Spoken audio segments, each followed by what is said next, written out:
Hello guys! Welcome to Tita Marie.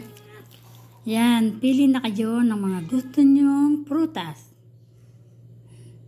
Yan, siniguelas. Sarap. Sarap na siniguelas.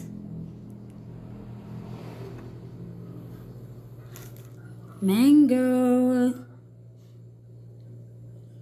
Diba guys? Ang sarap oh. Ang bango. Suha. Yan.